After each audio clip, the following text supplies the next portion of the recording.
para a satisfação do povo brasileiro. Muito obrigado, presidente, pela sua tolerância, indulgência, compreensão, solidariedade, sobretudo amizade.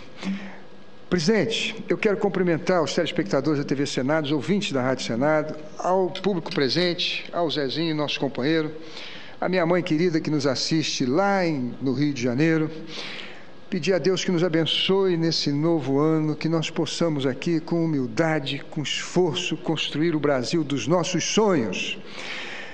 Eu gostaria, senhor presidente, de tocar num assunto doloroso.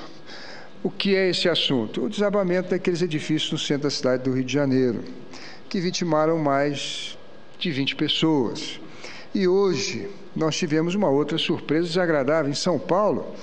Um edifício já com certa idade, sua estrutura, a caixa d'água lá no teto estava completa de água e pronto, o teto cedeu, ela caiu, depois do andar do último pavimento, foi caindo nos outros pavimentos até chegar à garagem, esmagando um carro. Há uma senhora desaparecida e uma criança morreu. A tragédia poderia ter consequências muito maiores. Eu gostaria, senador Paulo Paim, de conversar um pouco com os telespectadores da TV Senado e para dizer da minha preocupação. Não como senador, também como senador, mas sobretudo como engenheiro civil. Trabalhei durante muitos anos em obra. Tenho em anotação de responsabilidade técnica 78 edificações, das quais sou responsável. Um prédio, ele tem um esqueleto. Ele tem elementos de fundação, que são as estacas, as fundações, os blocos de coroamento, a fundação. Ele pode ter também um radier ou pode ter paredes de diafragma. São elementos de fundação. Depois ele tem os pilares, os arranques dos pilares. Ele sobe e encontra com a viga dos primeiros pavimentos, do primeiro pavimento, e sobre elas se apoiam as lajes, essas plataformas, essas placas de concreto, onde as pessoas caminham, onde colocam os móveis. E isso se repete a cada pavimento, formando o esqueleto de um edifício. Há também a coluna do elevador, as escadas, mas elas não comprometeriam a estabilidade, a segurança dos prédios. Pois bem, o cimento chega no Brasil por volta de 1920. Até lá, até antes disso, nós tratávamos o concreto, nós fazíamos as argamassas e o concreto usando como cimento óleo de baleia.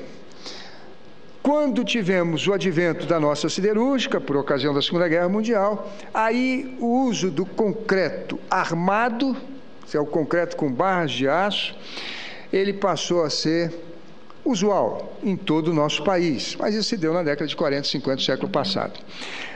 A partir daí, o Brasil teve a oportunidade de experimentar um grande desenvolvimento. Os prédios foram aumentando de altura. Eu não conheço nenhuma cidade do mundo, com exceção do Japão, Tóquio, que tenha tantos edifícios na sua área residencial e comercial, como a cidade de São Paulo, como a cidade do Rio de Janeiro, como a cidade de Belo Horizonte, como a cidade de Porto Alegre. Os prédios no Brasil passaram a ser os arranha-céus, diferente dos Estados Unidos, que tem prédios em Nova York, mas em Manhattan, mas as áreas residenciais são todas de casas, ou Orlando, ou Los Angeles, ou qualquer outra grande cidade americana. No Brasil é um mar de edifícios. Antigamente, antes da BNT, os engenheiros, os construtores, carregavam a mão no aço. Achavam que as estruturas de concreto com muitas barras de aço teriam mais segurança. Verificou-se depois que isso não favorece a segurança. Por quê? Uma peça de concreto, seja um bloco de fundação, uma coluna, uma viga ou uma laje, que tenha excesso de ferro, quando sobrecarregada, acima daquilo para a qual ela foi dimensionada, a peça não vai romper pelo aço, ela vai romper pelo concreto. Isso causa um desabamento iminente. Quando ela rompe pelo aço, ou seja, quando o aço no concreto armado está dimensionado dentro das normas, ou seja, na quantidade correta, a peça, quando sujeita a uma carga excessiva, ela rompe pela sua armadura, pelo aço. E o aço, antes de romper, entra em escoamento. Ele começa a esticar, ele perde seção, ele tem um esticamento. Portanto, a peça mostra uma grande deformação, as pessoas veem deflexão nas vigas, nas lajes, ou mesmo nos pilares, e elas têm tempo de buscar um reforço, um socorro, ou se evadirem. Assim foi, por exemplo, o desabamento do prédio na Barra da Tijuca, lá no Rio de Janeiro. Calculado de maneira errada, mas com normas atuais, ele mandou aviso. O prédio manda aviso. Os prédios antigos não. Os prédios com mais de 40, 30, 40, 50, 60 anos de idade, o desabamento muitas vezes é iminente. Por isso, há um ano atrás, ou quase isso, eu propus aqui no Senado Federal um projeto para que nós examinássemos as estruturas dos prédios. Nada tem a ver com a garantia que os construtores oferecem às pessoas que compram prédio durante 5 anos. Eles estão falando de piso, de paredes, de pintura, de portas que empenam, de janelas que não funcionam. Eu estou falando de estrutura, eu estou falando de esqueleto, eu estou falando de segurança das pessoas. E esse concreto, como tudo na vida, começa a perder resistência depois de uma certa idade. Admite-se, na engenharia civil, que isso ocorra a partir dos 30 anos. Não é que ele se enfraquece a ponto de cair, mas ele começa a perder certa resistência, sobretudo à compressão. Aqueles que foram subdimensionados começarão a apresentar certas fissuras. Essas fissuras poderão crescer para uma trinca. Essa trinca poderá crescer para uma rachadura. É preciso fazer exames para que, antes que socorra, os prédios possam ser reforçados. O que me levou a apresentar esse projeto, na verdade, foi a quantidade de marquises que caíam pelo Brasil afora. Agora, a minha preocupação começa a ter mais, eu diria, argumentos. Por quê?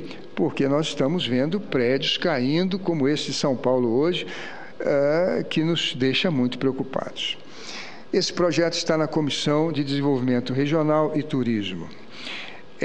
O senador Zezé Perrella é o relator. Fez emendas que aperfeiçoaram muito o projeto. Ele acha que... o senador Zezé Perrella, inclusive, está presente aqui ao plenário. O senador Zezé Perrella propôs que os prédios, a partir de 30 anos, fossem vistoriados de 5 em 5 anos, mas a partir dos 40 fossem de 3 em 3, de 50 de 2 em 2 e a partir de 60 de 1 em 1, o que eu achei uma emenda muito boa. O senador Zezé Perrella quer também que a inspeção que seja feita a partir dessas estruturas, a partir dos 30 nessas estruturas antigas, que seja com um profissional engenheiro que tenha pelo menos 5 anos de CREA e que tenha experiência de cálculo estrutural. Perfeito. Eu acho que aí nós estamos somando a segurança e trazendo para as pessoas uma garantia a mais. Essas emendas que enriquecem, que aperfeiçoam, aprimoram o nosso projeto, eu acho que trarão benefícios ao povo brasileiro. Eu gostaria também de ressaltar que há um outro benefício. Nós vamos estar movimentando um setor da engenharia importante para o nosso país, que é a construção civil. Nós vamos estar levando as construções antigas, técnicos, gerando emprego para novos profissionais ou para calculistas. Enfim, vamos dizer assim, uma geração de emprego virtual. É uma geração de emprego ou de tarefas, de trabalho a favor da segurança. Por último, eu gostaria de ressaltar também que há edifícios, como aquele lá da 13 de Maio, no Rio de Janeiro, cuja arquitetura é arcaica. Ele não vai atrair mais uma jovem dentista, um jovem advogado, ou um professor que está montando um pequeno curso, porque as pessoas hoje querem ir para um prédio que tenha academia de ginástica, que tenha estacionamento, que tenha segurança. Aquele prédio, como muitos outros no centro da cidade do Rio de Janeiro, é decadente. Se por acaso a sua estrutura estiver comprometida, e o engenheiro que for lá apresentar, ou fotografar, ou levar no laudo para a prefeitura as trincas, as fissuras e as deformações, as deflexões excessivas nas peças estruturais, ora, não valerá a pena fazer um reforço estrutural. É claro que o proprietário vai ter interesse de fazer uma incorporação. O prédio já está ultrapassado, mas ocupa um local excelente, um terreno de grande valor econômico. Então é muito mais viável se jogar esse prédio abaixo e fazer um novo. Isso valoriza, isso é uma renovação panorâmica, arquitetônica das cidades brasileiras, que não vão poder ficar com prédios antigos e que foram projetados para uma época em que se tinha um banheiro no corredor. Hoje as pessoas querem um escritório, todos eles tipo suíte, com um banheiro dentro da sala.